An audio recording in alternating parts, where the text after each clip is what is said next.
Pertama-tama sekali marilah sama-sama kita mengucapkan puji dan syukur kita kehadiran Allah Subhanahu wa Ta'ala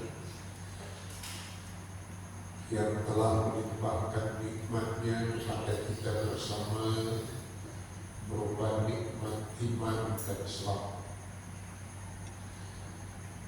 Selanjutnya salawat beserta salam sama-sama kita ucapkan kepada Muhammad Rasulullah Sallallahu Alaihi Wasallam. Yang terhormat Bapak-bapak dan Ibu, terutama sekali orang tua yang hadir pada kesempatan pada subuh yang penuh rahmat Allah. Nah, alhamdulillah kita sampai pada pagi hari ini masih Allah karuniakan nikmat kehidupan dan sekaligus kesehatan. Hidup dan sehatnya masih menyertai kita dalam kita perhitungkan beraktivitas di dalam kehidupan kita sampai pada pagi hari ini. Tentu saja dengan harapan keseluruhan dari rangkaian aktivitas yang kita laksanakan dapat bermakna ibadah di sisi Allah Subhanahu wa Ta'ala. Jemaah yang dirahmati Allah, pada kesempatan pagi ini kita lanjutkan perbincangan kita tentang persoalan-persoalan kehidupan beragama kita di dalam kehidupan kita sehari-hari, dengan temanya adalah persoalan yang berkenaan dengan menata hati kita. Itu judul pertama kita waktu pertemuan yang pertama sekali. Yang semalam atau bulan lalu kita berbicara tentang persoalan yang menerapkan hati dengan memahami dua konsep dasar dalam Islam. Yang pertama, keesaan Allah. Jadi sebenarnya Allah menuntut kita untuk mengesahkan Allah itu sebenarnya agar kita hambanya yang Dia ciptakan ini bisa terterap dalam hidup ini. Karena kita masuk ke dalam kehidupan dunia ini, kita bisa tidak hanya sekedar mengatakan kita beriman, tapi kita langsung diuji. Siapa di antara kita nanti yang terbaik amalnya? Jadi menghadapi ujian itu memerlukan konsep yang jelas. Kalau bahasa kita yang paling akrab lewat Al-Quran itu, kita datang dari Allah, sedang berjalan menuju Allah. Tapi pakailah jalan Allah. Jangan pula kita datang dari Allah menuju Allah tapi pakai jalan syaitan, itu bertiga selamat kita. Dan karena kita tadi yakin datang dari Allah dan sekarang ini sedang berjalan menuju Allah, pasti kita memakai jalan Allah. Jadi berada pada jalan Allah pula yang membuat kita betul-betul terterap. Pula yang kita mohon terus ihdinas shiratal mustaqim. Dan keesaan Allah itu sebenarnya berhubungan dengan kata ahad dengan as-samad. Itu semalam yang kita bahas. mengisahkannya punya konsekuensi logis untuk beribadah kepadanya. Jadi kalau kita mengisahkan Allah itu sebenarnya konsekuensi logisnya itu adalah kita harus menghambakan hidup ini hanya kepada Allah satu-satunya. La ilaha illallah. Itulah makna yang dijelaskan oleh ulama kita. Terjemahannya itu berbeda dari teksnya. Tidak ada Tuhan selain Allah. Tapi ulama kita menerjemahkan kalimat la ilaha illallah itu tidak ada yang berhak untuk diibadahi kecuali Allah. Dan kalau kita sudah memahami bahwa konsekuensi logis dari mengesahkan Allah itu adalah kita harus beribadah kepadanya, maka kita mengerti betul bahwa posisi ibadah itu dengan kalimat as-samad, Allahus samad. Berulang, saya selalu ulang sekali. Berulang, karena ini konsep dasarnya. Jadi as-samad itu zat yang tak punya ketergantungan. Kita yang punya ketergantungan dengan Allah. Jadi Allah mengaturkan hidup kita ini, dan Dia yang lebih tahu. Karena kalian yang tergantung, kalianlah yang aku wajibkan beribadah. Maka beribadah itu kewajiban kita, sedangkan ibadah itu hak Allah. Jadi tidak ada yang boleh lagi melanggar itu. Karena hak Allah untuk diibadahi, kewajiban kita beribadah. Dan karena kalian yang punya ketergantungan. Nah, baru Allah menjelaskan kalau kalian dekat dengan aku lewat peribadatan, itu nanti baru aku turunkan ke dalam hati kalian ketenteraman. Jadi ibadah itu pendekatan diri ke Allah yang mendapat kebersihan hati, yang kita bisa memiliki ketenteraman. Nah, baru ketenteraman hati yang kita peroleh lewat peribadatan inilah yang mendorong kita untuk jadi orang baik dan jadi orang benar. Itu makanya dalam kalimat iftitah kita baca Hanifah muslimau wa ma ana minal musyrikin. Hanif itu artinya cenderung orang itu menjadi baik dan benar. Jadi orang beribadah itu sebenarnya Allah mengarahkan kita agar kita betul-betul menjadi orang yang cenderung baik dan benar. Nah, ini yang membuat kita tergerak. Nah, baru kita masuk kepada persoalan keduanya. Ketenteraman inilah nanti yang membuat kita bisa menyandang tugas sebagai khalifah. Sebagai khalifah itu kita memerlukan dua hal. Sebagai hamba kita beribadah, sebagai khalifah kita harus berilmu pengetahuan. Jadi kalau kita sudah beriman, berilmu, maka kitalah yang mengemban tugas sebagai khalifah.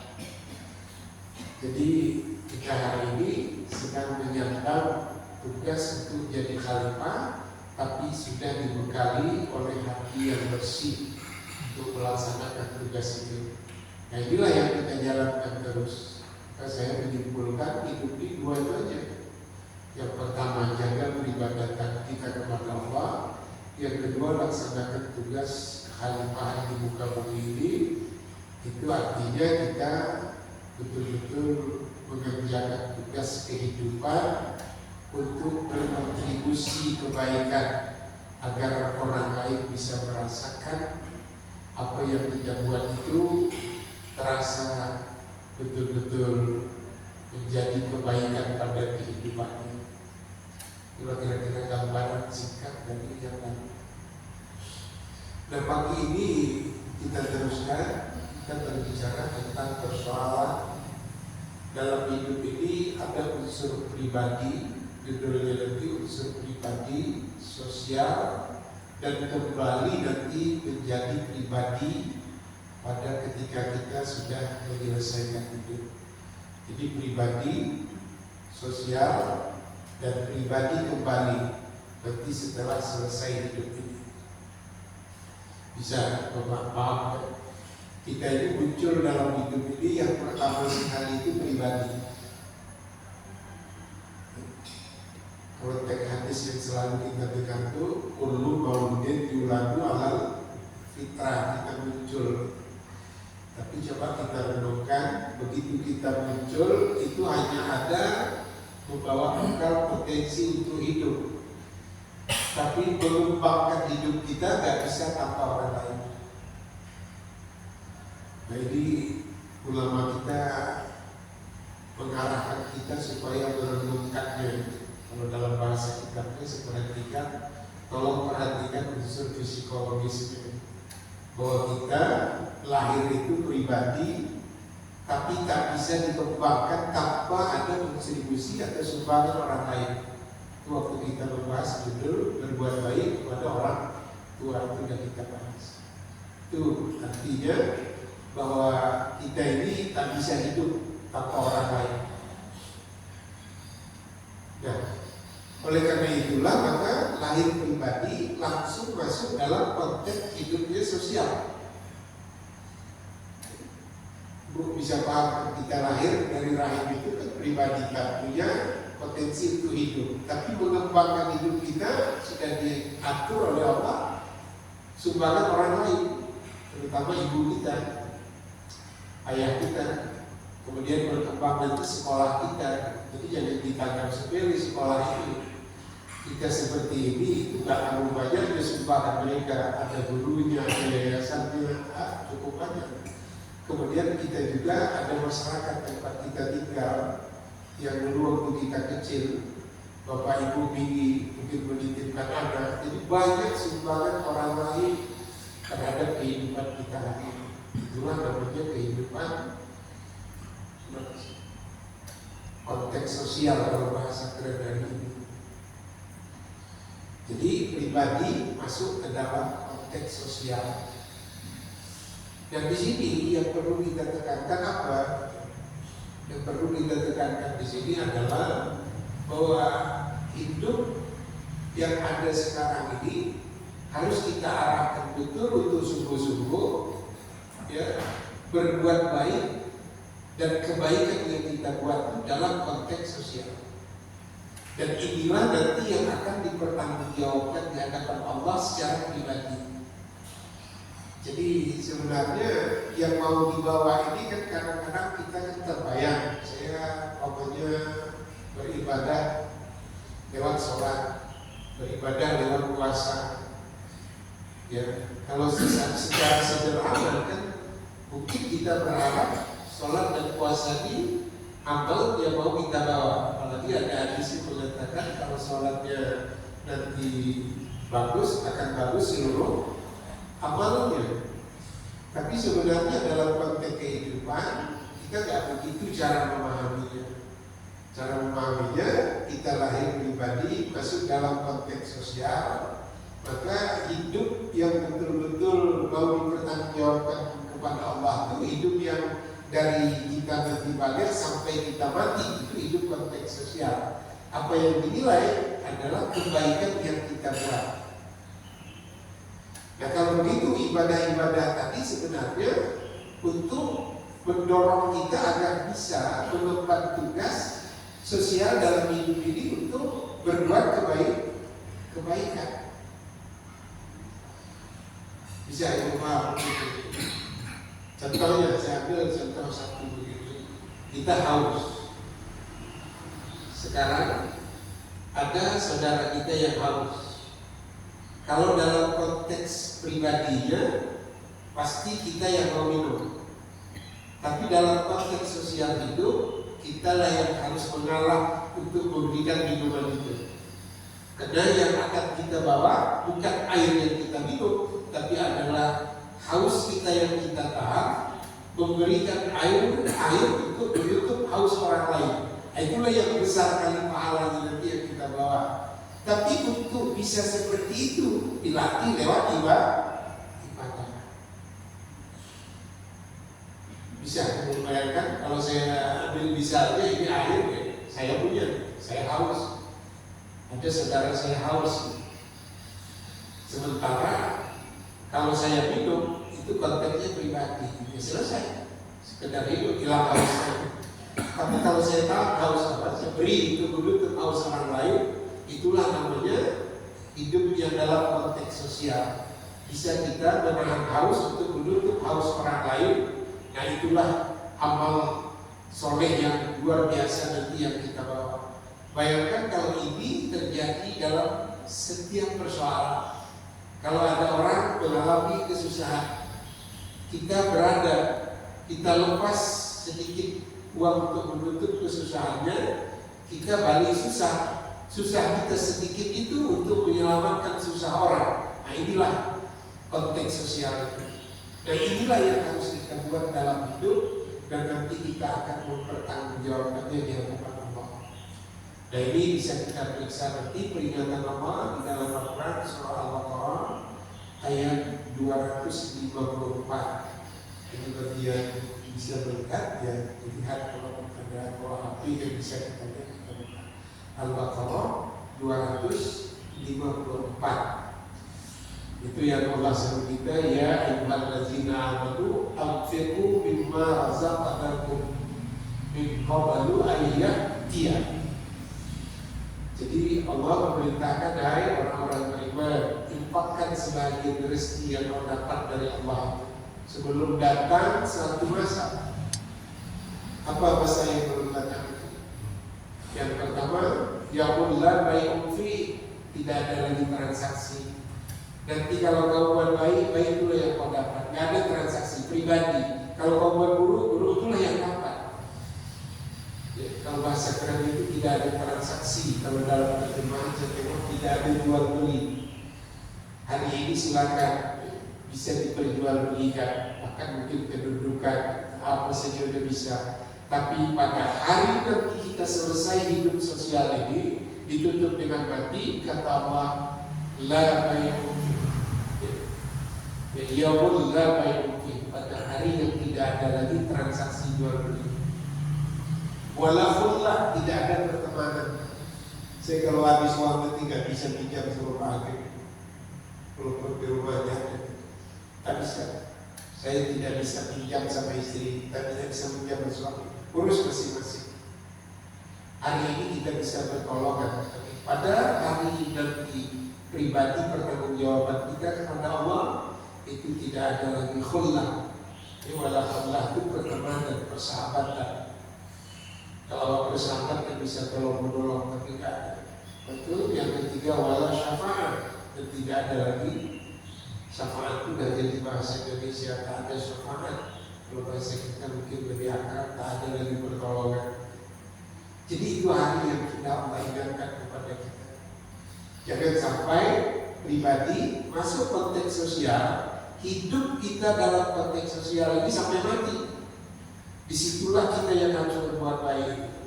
Yang baik buruk yang kita buat inilah yang kita tentek nanti menghadap Allah untuk dipertanggungjawabkan secara pribadi. Itu maka saya mengatakan kita beragama ini sebenarnya betul-betul orientasinya itu kemanusiaan. Paham maksudnya? Kan ada orang beragama kadang-kadang dia lebih ditunjukkannya kebaikan dia kepada Allah yang padahal Allah tak butuh. Padahal kata Allah, aku sebenarnya menyuruh kamu berbuat baik kepada hamba-hamba ini, kepada seluruh alam yang ada ini, tapi atas nama aku, itu aja. Tapi bukan yang kau tunjukkan solehnya ke hadapan aku sama gitu. Tapi kau dekat dengan aku hari ini supaya kau bisa berbuat atas nama aku, jadi khalifah di muka bumi ini. Jadi kita tadi berani haus untuk menutup haus orang karena Allah. Dan nanti Allah akan membalas kebaikan itu luar biasa di sana, dan sifatnya pribadi, nggak bisa lagi dikasih sama orang. Kalau bapak sempit sedikit bisa melapangkan orang. Kalau bapak pintar sedikit bisa mencerdaskan orang. Dan sekarang kalau kita ambil contoh, kandidat guru, kemudian terlambat mengajar, kemudian terlambat gajian, itu yang paling banyak dipikirkan ya. Terlambat gajian, yang bakal dipertanggungjawabkan gaji itu atau terlambat mengajar. Dan padahal kita nanti yang mau kita bawa menghadap Allah itu pengajaran kita itu. Kita yang mendapat tugas jadi khalifah sebagai orang yang mengajar orang lain, keterlambatan pengajaran itulah yang harus tata betul dengan baik secara pribadi sehingga nanti bisa menjadi amal soleh. Kalau terlambat gaji itu kan pribadi, ya bisa besok datang. Kalau begitu kita nanti kita ini hari ini penyakit hidup itu kan itu, jadi semuanya kita arahkan kepada pribadi. Kita lebih banyak membicarakan keterlambatan gaji kita, padahal ngajarannya udah 10 kali terlambat gaji baru 1 hari. Tapi yang paling kita pikirkan terlambat gaji. Padahal kata Allah yang kau bertanggung jawab bukan gajimu. Gajimu itu orang itu yang memberi kamu. Kalau tak cocok gajimu, orang itu yang bertanggung jawab. Tapi yang kau bertanggung jawabkan pengajaran kamu. Nah inilah namanya kita harus mengurus hidup ini dalam bentuk konteksnya sosial, bukan pribadi. Nah ibu kalau kira-kira mau masuk ke satu pekerjaan yang ibu pikirkan kerjaannya itu yang betul-betul bisa sekolah, makanya menjadi dokter. Yang awak pikirkan itu udah jadi dokter ini, hidup awak yang jadi dokter itu kira-kira aman? Ya. Atau memang kita ambil ilmu kedokteran itu untuk berbuat baik, menyehatkan orang dan menyembuhkan orang sakit dalam teori kedokteran. Semua sakit urusan Allah itu, yaitu tapi kita yang bertanggung jawab, orang yang menguasai ilmunya. Itu lebih cenderung untuk sekolah tadi untuk diri atau untuk orang?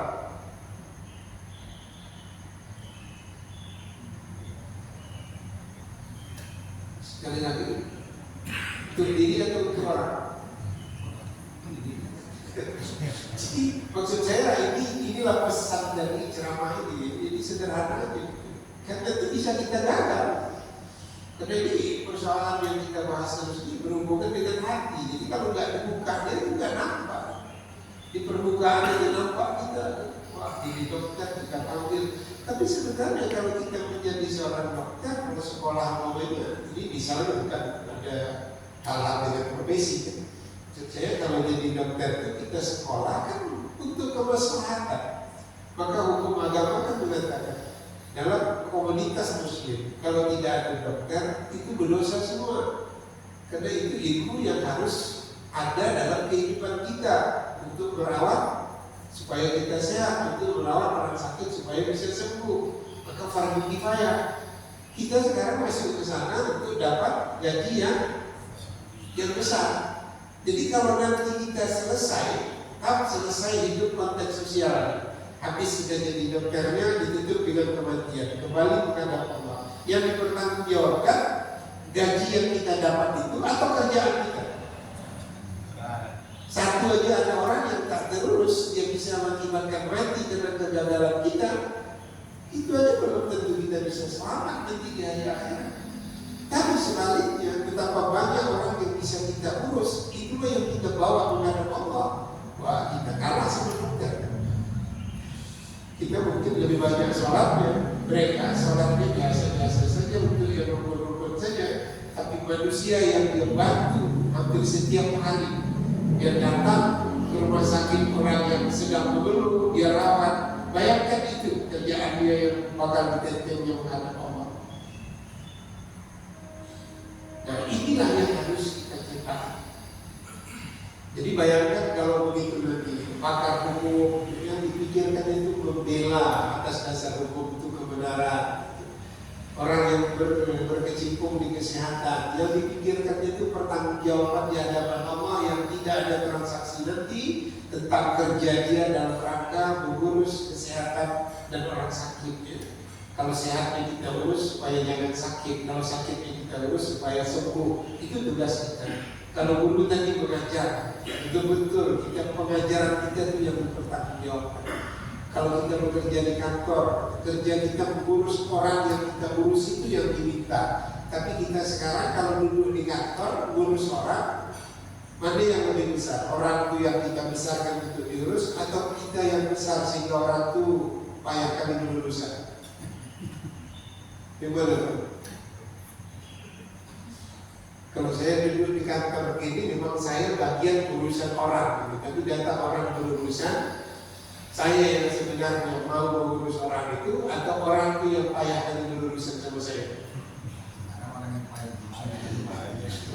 Jadi saya sedang punya meja dan kita lah kata Tuhan, kau baru dapat meja ini di dunia. Padahal semua aku yang menciptakan.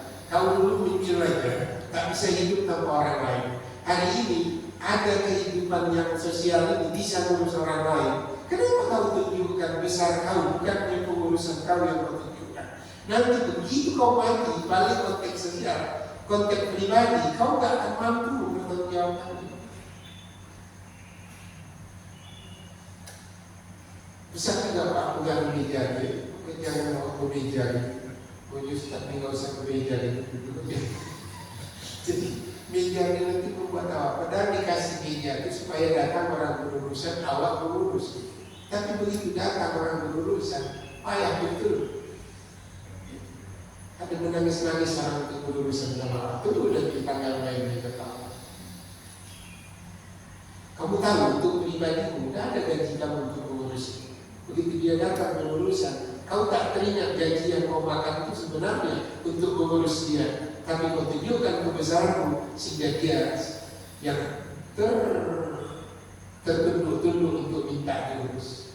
Tapi tunggu, begitu selesai hidup sosial yang aku terus rekam ini, nanti aku akan minta pertanggungjawaban kepada kamu, kata Allah.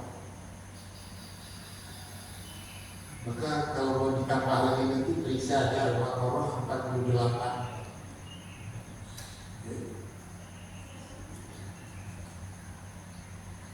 Apa bunyinya ini 48? Wattaqu yawman la tajzi nafsun an nafsin syai'an wa la yuqbalu minha syafa'ah wa la yu'khadhu minha 'adlun wa la hum yunsarun. Al-Baqarah 48. Jadi jangan main-main begitu, nggak ada lagi karena kita pribadi.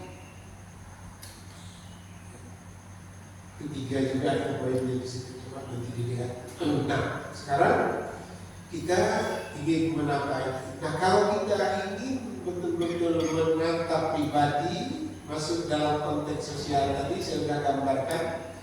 Ya kalau tadi haus, tolong tahan, tutup haus orang, biar kalau haus sedikit, itulah dia amal soleh yang di bawah.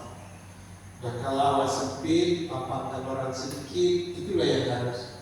Kalau awak mengajar, pengajarannya jangan gajinya, gaji itu untuk pribadi.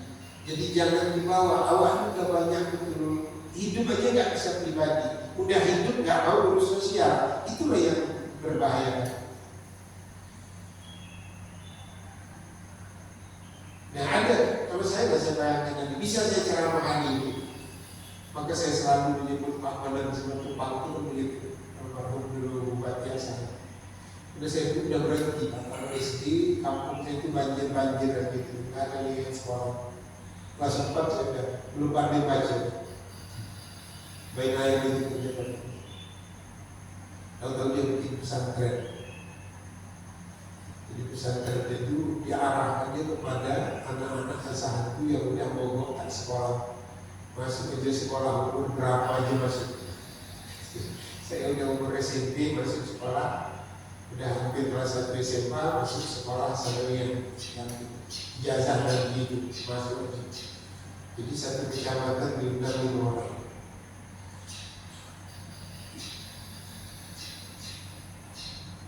Jadi sampai hari ini saya asal ceramah itu selalu teringat sama dia. Teringat sama dia, inilah Allah takdirkan. Jadi dijemput. Tapi akhirnya saya dijemput yang udah bapak belur sekolah tadi, bisa saya satu semester saja jadi juara 1. Itulah yang saya sebut. Orang yang main itu jalan sekolah terus bisa.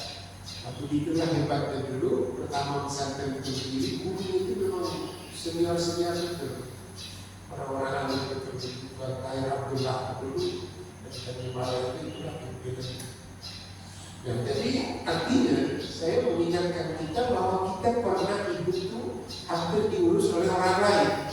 Tapi setelah kita bisa mandiri untuk bisa mengurus orang lain, kita arahkan untuk mengurus pribadi.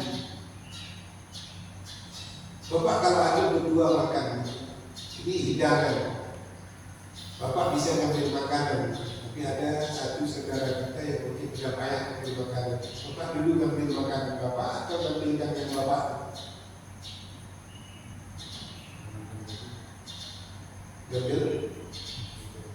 Ngambil yang awal dulu.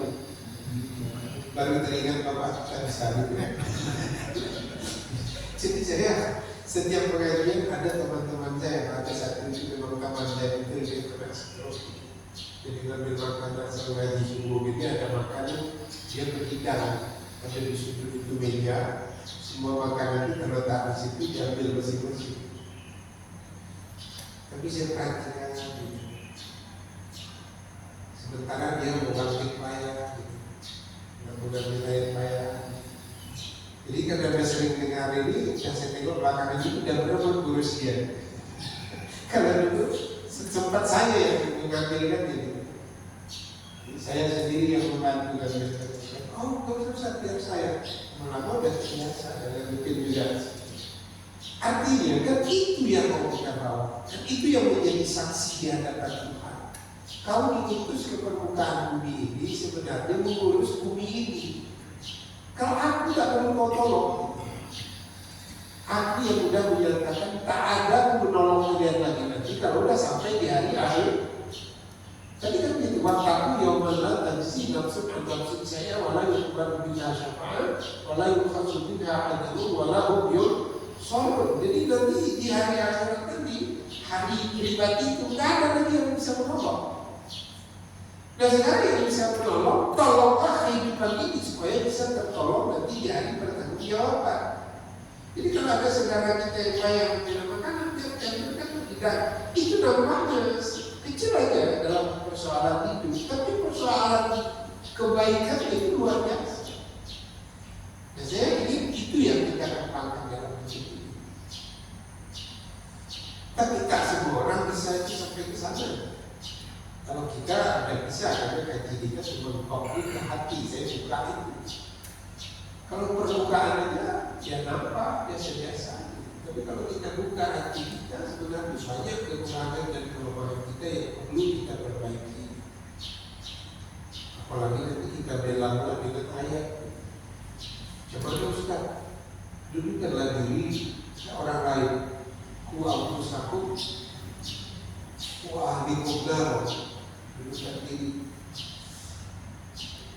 Bukan begitu. Nah sekarang saya ambil contoh dulu. Kita ini sebenarnya membangun pikiran lebih hidup ini untuk mengurus kepentingan sosial atau untuk kepentingan pribadi. Saya tadi sudah menawarkan hidupnya sudah bisa kita mengurus hidup, uruslah kepentingan sosial. Tapi kepentingan sosial kalau kita menolong orang kan harus kita punya. Berarti pola pikir seperti itu harus betul-betul berusaha untuk memperbaiki diri dulu, baru bisa berkontribusi untuk kebaikan orang lain. Tapi kalau kita berpikir uruslah diri dulu, tak pernah ada habisnya. Ibu udah habis urus sendiri sampai hari ini. Udah habis atau masih ada? Masih ada susah ibu hari ini? Ya kok gak dijawab? Masih ada susahnya. Kalau kita berpikir nanti kita sebenarnya urus diri dulu, sampai hari ini kita gak pernah selesai berusaha. Tapi kalau kita letakkan hidup ini yang mau dibawa ketika kita mengurus orang lain, maka ketika kita mau mengurus orang lain pasti kita harus siap dulu. Artinya kalau dia membuat kue, ya belajarlah dulu membuat kue, baru bisa membuat kue. Jadi apa namanya paradigma yang kalau gitu. Jadi kita betul-betul ingin menjadi orang, bisa mengurus orang, tapi harus mempersiapkan diri terlebih dahulu. Tapi kalau orang yang menginginkan untuk dirinya saja bisa deh. Kalau untuk makan bisa nggak kita jadi pengemis? Bisa kan? Untuk makan itu bisa. Lapar, urus diri ya Pak. Duduk aja pinggir jalan dapat makan. Besok dapat makan, dapat makan, dapat makan. Itu makanya Allah menyatakan untuk makan satu ayatnya yang ada dalam Quran. Tapi untuk memberi makan hampir setiap juz ada. Nah kalau begitu, bisa nggak kita memberi makan kalau makanan kita nggak ada? Akhirnya orang Islam itu di zaman Umar itu marah betul kalau ada yang nanas-nanas. Abu Hurairah itu pernah melihat hadis marah Umar itu sebenarnya. Kau pernah jadi orang alim ikut Rasul aja kerja kau. Kami sekarang ini sahabat Rasul yang pertama masuk ke dalam Islam ini kerja keras kami. Kau pernah ikut Rasul aja meriwayatkan dia sendiri kerja. Dia Abu Hurairah itu nggak mau. Nah itu kira-kira gambaran. Jadi maksud saya bukan kita nggak boleh mengurus diri itu, tapi polanya itu harus betul-betul kita hidup ini mau mengurus orang, maka betul-betul persiapkan diri. Nah itulah. Jangan kita hidup ini dulukan diri. Jadi kalau itu pikirannya, di mana-mana kita pasti aja tuh. Kalau ibu antrian makan, lebih senang hidup duluan atau belakangan? Kalau ada makan di meja makan begitu antrian, ibu duluan mengambil pertama atau yang belakang? Kalau sebelum ini, kan pertama kalau begitu. Tapi sebenarnya yang paling mulia itu sebenarnya yang belakangan. Dan kalau mau ke depan pun pakai juga otak belakang. Artinya kalau disiapkan satu meja, ibu pergi undangan namanya. Orang sudah siapkan undangan itu sekitar 1.000 itu untuk undangan. Tahu-tahu ibu ngambil yang pertama, porsinya untuk 3 porsi ibu ambil. Kan hilang orang. Jadi sebenarnya akhlaknya kalau kita undangan, kita yang dulu ngambil dikit karena orang banyak di belakang. Nah kalau mau banyak belakangan 2 kali. Kalau banyak itu bisa dibungkus lagi kalau orang habis. Kalau belum kehabisan ya risiko. Gitu. Jadi begitulah konteks hidup sosial. Jadi otaknya kalau di depan otak belakangnya ada. Kalau di belakang otak depannya juga ada. Kita sudah di depan otak depan juga mikir orang belakang. Jadi hidup ini maka diatur memang konteksnya sosial. Dan insya Allah saya yakin kita kalau udah ngerti tentang konsep ini, hidup itu nyaman. Walaupun kita setiap saat berhadapan dengan orang-orang yang nggak ngerti konteks itu, ya kita ngalah. Itu tertekan juga sebenarnya, tapi ya belajar-belajarlah kita stres, sedikit mengelola stres. Itu banget. Kita suami istri pernah nggak stres? Ibu dengan perlakuan bapak pernah nggak stres? Pernah. Bapak-bapak ini dengan perlakuan ibu pernah nggak stres? Pernah kali. Jadi yang belajar itu mengelola stres, bukan menghakimi. Karena kita hidup konteksnya sosial. Kalau sosial pikirkan orang itu kenapa? Ya udah selesai. Kalau ada kelemahan kita ya udah lampung ke Tuhan. Kita harus lupa. Dan saya itu beruji dengan 3 istilah dalam agama. Ini bisa kalau kita menguasai 3 istilah dalam Quran itu. Ada namanya jihad, juga namanya ada yang kedua ijtihad, ada yang ketiga namanya mujahadah. Itu akar katanya sama, jahadah, bersungguh-sungguh, bekerja keras. Jadi untuk mendapatkan beragama macam begini itu harus ada kerja keras dalam bentuk fisik, kerja keras dalam bentuk pikiran, kerja keras dalam bentuk peribadatan. Jadi 3 itu harus. Saya tidak menerjemahkan terminologi atau istilah jihad apa gitu, ijtihad apa, itu fikih yang menjelaskan. Jadi kan dalam kehidupan itu kalau disebut jihad itu sebenarnya kita bekerja keras itu melakukan sesuatu untuk mendapatkan ridho Allah. Tadi kan bekerja keras, ya Allah biarlah aku haus sedikit, tapi bisa aku membentuk haus. Waduh, tengok udah haus sekali. Nah, jadi itu kan perlu bekerja keras. Kalau tidak, aku pun haus sudah selesai. Kan akhirat begitu sudah selesai. Kan aku mendudukan diri, mati dia dari aku pun haus juga.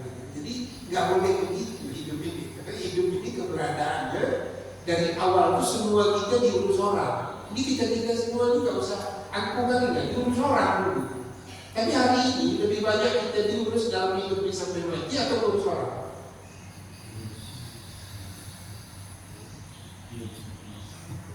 Bapak di kantor selama 30 tahun bekerja lebih banyak urus orang atau lebih banyak orang tak terurus?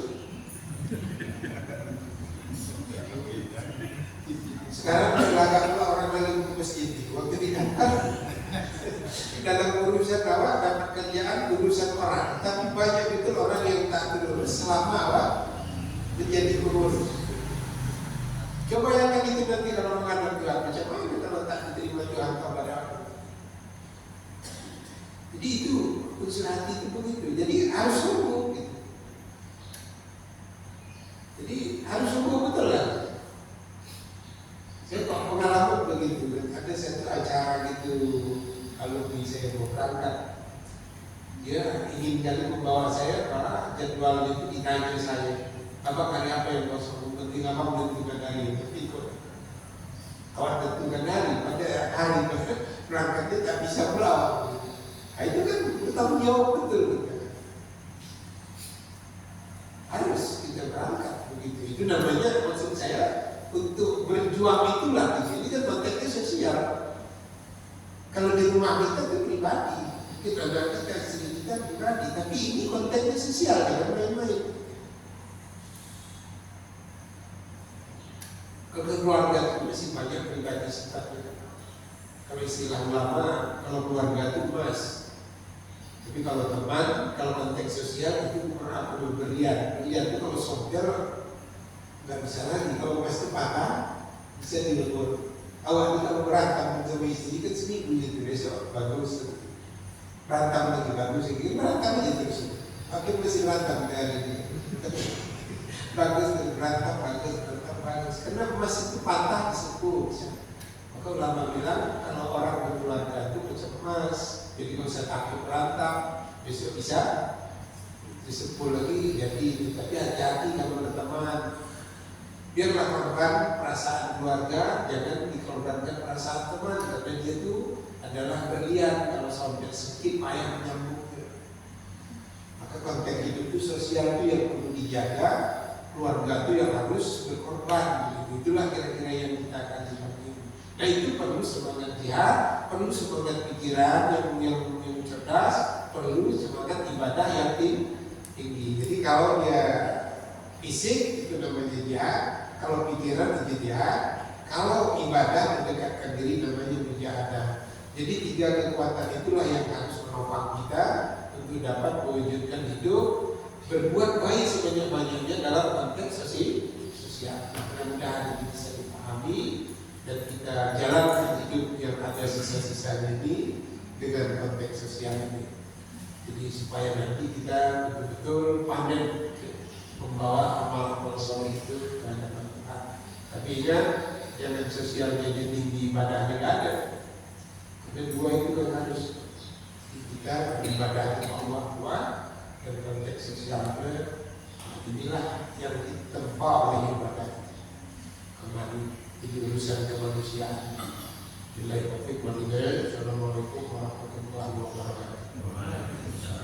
أعوذ بالله من الشيطان الرجيم بسم الله الرحمن الرحيم الحمد لله رب العالمين والصلاة والسلام على أشرف الأنبياء والمرسلين وعلى آله وصحبه أجمعين ربنا تقبل منا إنك أنت السميع العليم وتب علينا إنك أنت التواب الرحيم اللهم أرنا الحق حقا وارزقنا اتباعه وارنا الباطل باطلا وارزقنا اجتنابه.